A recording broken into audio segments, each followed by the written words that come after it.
50 বোতল ফেন্সিডিল সহ একজন মাদক ব্যবসায়ীকে গ্রেপ্তার করেছে র্যাব 12 সিপিএসসি বগুড়া।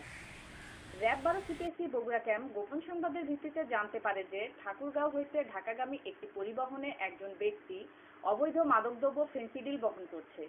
উক্ত সংবাদের ভিত্তিতে অদ্য 21/9/2024 তারিখ 1:45 ঘটিকায় র্যাব 12 সিপিএসসি বগুড়ার একটি আভিযানিক দল বগুড়া জেলা সদর থানাধীন নিশিন্দারা ইউনিয়নের অন্তর্গত ঠেঙ্গামারা গ্রামস্থ টিএমএসএস ডেন্টাল ইউনিটের সামনে পাকা রাস্তার উপর অভিযান পরিচালনা করে আসামি শ্রী অমল চন্দ্র বিশ্বাস, বয়স 35, পিতা শ্রী অর্জুন বিশ্বাস, মাতা নন্দরানী, সোলার বন্দর থানা বালিয়াডাঙ্গা, জেলা ঠাকুরগাঁওকে বাসের মধ্যে রাখা চাউলের বস্তায় বিশেষ কায়দায় রক্ষিত 150 বোতল ফেন্সিডিল, একটি মোবাইল, একটি সিম সহ গ্রেপ্তার করে। গ্রেপ্তারকৃত আসামির বিরুদ্ধে আইনানুগ ব্যবস্থা গ্রহণের জন্য সদর থানা বগুড়ায় হস্তান্তর করা হয়েছে। News desk Tanzil Akter lucky.